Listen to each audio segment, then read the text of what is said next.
بسم اللہ الرحمن الرحیم۔ السلام علیکم۔ آج کی کہانی محبت اور قربانی کی ایک لازوال داستان ہے۔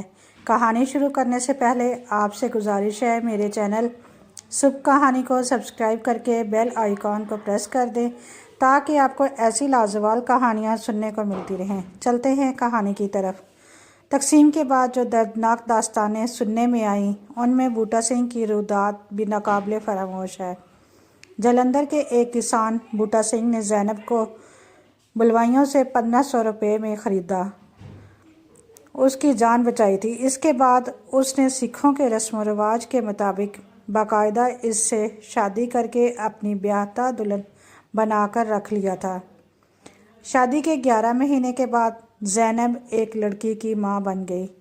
بوٹا سنگھ نے اس کا نام تنویر رکھا۔ 6 سالوں کے بعد بوٹا سنگھ کے رشتہ داروں نے ان افسروں کو اطلاع دے دی جو فسادات کے زمانے میں اغوا کی ہوئی لڑکیوں اور عورتوں کی تلاش میں تھے۔ وجہ یہ تھی کہ بوٹا سنگھ کے شادی کرنے سے اس کے رشتہ دار اس کی جائیداد کے وارث بننے سے محروم ہو گئے تھے۔ زینب کو بوٹا سنگھ سے چھین لیا گیا اور پاکستان میں اس کے رشتہ داروں کی تلاش شروع ہو گئی۔ عارضی طور پر زینب کو ایک کیمپ میں رکھا گیا۔ بوٹا سنگھ کی تو دنیا ہی اجڑ گئی۔ وہ فوراً دلی چلا گیا۔ اس کے بعد اس نے وہ کام کیا جو کسی سکھ کے لیے انتہائی مشکل ہو سکتا ہے۔ اس نے اپنے لمبے بال کٹوا دیے، جامع مسجد جا کر اسلام قبول کر لیا۔ اس کا نیا نام جمیل احمد رکھا گیا۔ اس تبدیلی کے بعد بوٹا سنگھ پاکستان ہائی کمیشن پہنچا اور اپنی بیوی کی واپسی کا مطالبہ کرنے لگا، لیکن اس کا یہ مطالبہ نامنظور کر دیا گیا کیونکہ دونوں ملک معاہدے کی اس شرط کی سختی سے پابندی کر رہے تھے کہ اغوا شدہ عورت خواہ کسی مذہب کے آدمی کے پاس سے برآمد ہو اور وہاں وہ خواہ کسی حیثیت سے رہ رہی ہو، اسے فوراً کیمپ بلا دیا جائے۔ جب اس عورت کے خاندان کا پتہ چل جائے تو اسے واپس بھیج دیا جائے۔ 6 مہینے تک بوٹا سنگھ روز اپنی بیوی سے ملنے کیمپ جاتا تھا۔ آخر وہ دن آ ہی گیا جب زینب کے رشتہ داروں کا پاکستان میں پتہ چل گیا۔ رخصت ہوتے وقت بوٹا سنگھ اور زینب ایک دوسرے سے رو رو کر ملے۔ زینب نے قسم کھائی کہ وہ اپنے شوہر اور بیٹی کے ساتھ رہنے کے لیے بہت جلد واپس آئے گی۔ بوٹا سنگھ نے ایک مسلمان کی حیثیت سے پاکستان ہجرت کرنے کی اجازت مانگی۔ اس کی درخواست نامنظور کر دی گئی۔ اس نے ویزا مانگا جو اسے نہیں ملا۔ ہار کر بوٹا سنگھ نے اپنی بچی کو ساتھ لیا جس کا نیا نام سلطانہ رکھا گیا تھا اور غیر قانونی طور پر پاکستان میں داخل ہو گیا۔ سلطانہ کو لاہور میں چھوڑ کر وہ اس گاؤں کو روانہ ہوا جہاں زینب کے خاندان نے سکونت اختیار کی تھی۔ وہاں پہنچ کر بوٹا سنگھ کے دل کو انتہائی شدید صدمہ پہنچا۔ ہندوستان سے ٹرک میں بیٹھ کر زینب پاکستان کے اس گاؤں میں پہنچی ہی تھی کہ چند گھنٹوں کے اندر اس کی شادی ایک دور کے رشتہ دار سے کر دی گئی۔ بیچارہ بوٹا سنگھ روتا پیٹتا رہ گیا، میری بیوی مجھے واپس کر دو، میں اس کے بغیر زندہ نہیں رہ سکتا۔ زینب کے بھائیوں اور رشتہ داروں نے مل کر بوٹا سنگھ کو بری طرح مارا پیٹا اور پولیس کے حوالے کر دیا کہ یہ بغیر پاسپورٹ اور ویزا کے پاکستان میں داخل ہوا ہے۔ عدالت میں بوٹا سنگھ نے گڑ گڑا کر کہا کہ وہ مسلمان ہے اور اس کی بیوی اسے واپس کر دی جائے۔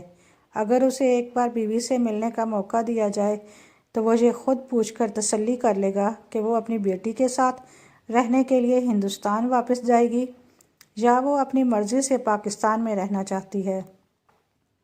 اس کی رقت آمیز انتہا سے متاثر ہو کر عدالت نے اس کی درخواست منظور کر لی اور 1 ہفتہ بعد زینب کو عدالت میں حاضر کرنے کا حکم دے دیا۔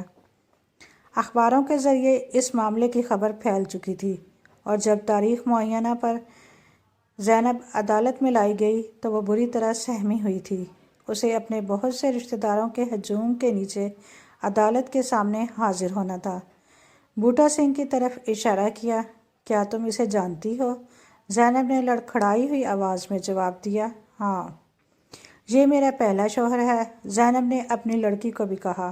اس سے پوچھا گیا کہ کیا تم ان لوگوں کے ساتھ ہندوستان واپس جانا چاہتی ہو؟ زینب کا جواب سننے کے لیے عدالت میں سناٹا چھا گیا۔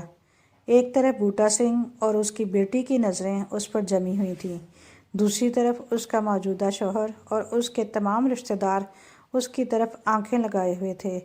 زینب نے سر ہلایا اور دھیرے سے کہا، نہیں۔ اس کے رشتہ داروں نے زینب کو سمجھا دیا تھا کہ بوٹا سنگھ سکھ ہے اور سکھ ہی رہے گا۔ اس نے اگر اسلام کے خلاف ایک لفظ بھی زبان سے نکالا تو اس کے حق میں اچھا نہیں ہوگا۔ زینب کی زبان سے انکار سن کر بوٹا سنگھ کے نیچے سے زمین سرک گئی۔ وہ جس امید کی کرن کی تلاش میں اپنا ملک اور مذہب چھوڑ کر یہاں تک چلا آیا تھا، وہ اس کی آنکھوں سے اوجھل ہو گئی۔ وہ بری طرح لڑکھڑایا کہ اسے عدالت کے جنگلے کا سہارا لینا پڑا۔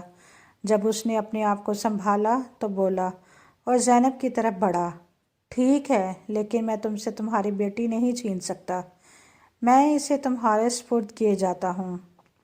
اس نے اپنی جیب سے سارے نوٹ نکال کر اپنی بیٹی کی جیب میں ڈال دیے۔ اس نے ہارے ہوئے لہجے میں کہا، میری زندگی میں اب کیا رہ گیا ہے؟ جج صاحب نے زینب سے پھر پوچھا کہ کیا وہ اپنی بیٹی کی ذمہ داری قبول کرنا چاہتی ہے؟ عدالت میں موجود زینب کے رشتہ داروں نے نہیں میں سر ہلا دیا۔ وہ اپنے خاندان میں سکھ کا خون نہیں ملانا چاہتے۔ زینب سہم گئی۔ اس نے اجڑتی ہوئی نگاہ اپنی بیٹی پر ڈالی اور سوچا، اس کو ساتھ رکھنے کا مطلب ہی ہوتا ہے کہ بیچاری ساری زندگی طعنے سنتی رہے، اسے اتنا ستایا جائے گا جس کا کوئی حساب نہ ہوگا۔ زینب کا سارا وجود سسکیوں سے ہلا جا رہا تھا۔ اس نے پھر مری ہوئی آواز میں کہا، نہیں۔ اب بوٹا سمجھ گیا۔ آنکھوں سے آنسوؤں کی دھار بہہ نکلی۔ اپنی بیوی کو دیکھتا رہا، اس کی آنکھیں آنسوؤں سے نم تھیں۔ بوٹا سنگھ اس چہرے کو ہمیشہ کے لیے اپنی آنکھوں میں بسا لینا چاہتا تھا۔ اس نے بڑے پیار سے اپنی بیٹی کو گود میں اٹھا لیا اور بغیر کچھ کہے اور بغیر کسی کی طرف دیکھے وہ عدالت سے نکل گیا۔ بوٹا سنگھ کا دل ہمیشہ کے لیے ٹوٹ چکا تھا۔ وہ رات اس نے داتا درگاہ میں رات رونے اور دعائیں مانگنے میں گزار دی۔ اس کے قریب ایک کھمبے کے پاس اس کی بیٹی پڑی سوئی رہی۔ صبح ہوئی تو وہ بیٹی کو بازار لے گیا۔ پہلے دن اس نے جو روپے اس کی جیب میں بھر دیے تھے، ان سے اس نے بیٹی کے لیے کپڑے اور جوتے خرید کر اسے پیار سے پہنائے۔ اس کے بعد ایک دوسرے کا ہاتھ تھامے ہوئے باپ بھی قریب کے ریلوے اسٹیشن کی طرف چل پڑے۔ پلیٹ فارم کی طرف بڑھتی ہوئی گاڑی کی بیل دور سے سنائی دی۔ بوٹا نے بہت پیار سے بیٹی کو گلے لگایا اور چوم لیا۔ اسے گود میں بھر کر بوٹا پلیٹ فارم کے کنارے کھڑا ہو گیا۔ بھاپ کے بادل اڑاتا ہوا انجن چلا آ رہا تھا۔ بیٹی نے محسوس کیا کہ بوٹا کی گرفت اس پر بہت زیادہ مضبوط ہو گئی ہے۔ بوٹا نے بیٹی کے ساتھ اچانک انجن کے سامنے چھلانگ لگا دی، لیکن بیٹی سامنے کی طرف گر گئی۔ اس نے انجن کی سیٹی اور اس کا بھیانک شور سنا، جس میں اس کی اپنی چیخیں بھی شامل تھیں۔ اگلے ہی لمحے تو وہ ان کے نیچے پڑی تھی۔ بوٹا فوراً مر گیا، لیکن قدرت نے کرشمہ دکھایا۔ اس کی بیٹی کے جان پر ایک خراش تک نہیں آئی۔ اس کی خون سے لت پت لاش سے پولیس کو وہ الوداعی خط ملا جو اس نے اپنی بیوی کے نام لکھا تھا، جس نے اسے ٹھکرا دیا تھا۔ میری پیاری زینب، تم نے بھیڑ کی آواز سنی نہیں تھی اور کبھی سچ نہیں ہوتی۔ اب بھی میری آخری خواہش یہی ہے کہ میں تمہارے ساتھ رہوں۔ مجھے تم اپنے ہی گاؤں کے قبرستان میں دفن کر دینا۔ کبھی کبھی آ کر میری قبر پر پھول چڑھا دیا کرنا۔ بوٹا سنگھ کی المناک موت کی خبر جلد ہی پورے لاہور میں آگ کی طرح پھیل گئی۔ ہزاروں مسلمان اس کے جنازے کے ساتھ زینب کے گاؤں آئے، مگر وہاں اس کے رشتہ داروں نے میت کو دفن نہیں ہونے دیا۔ سرکاری افسروں نے ہدایت کی کہ جھگڑے کا اظہار کرنے کے بجائے بوٹا سنگھ کو لاہور میں کہیں بھی دفن کر دیں۔ اسے میاں میر صاحب قبرستان میں سپرد خاک کر دیا گیا۔ لاہور میں اس کی قبر پر لوگوں نے اتنے پھول چڑھائے کہ پھولوں کے پہاڑ بن گئے۔ بوٹا سنگھ کو اتنی زیادہ عزت ملنا زینب کے خاندان والوں کو گوارا نہیں ہوا۔ انہوں نے ایک گروہ لاہور بھیجا جس نے بوٹا سنگھ کی قبر کو نہ صرف توڑا پھوڑا بلکہ اسے ناپاک بھی کر دیا۔ اس وحشیانہ حرکت سے سارے لاہور کے لوگ غصے میں آ گئے۔ لاہور والوں نے بوٹا سنگھ کو دوبارہ دفن کیا اور اس کی قبر کو ایک بار پھر سے پھولوں کے پہاڑ سے ڈھک دیا۔ اس بار سینکڑوں مسلمان اس کی قبر کی حفاظت کے لیے مامور ہو گئے۔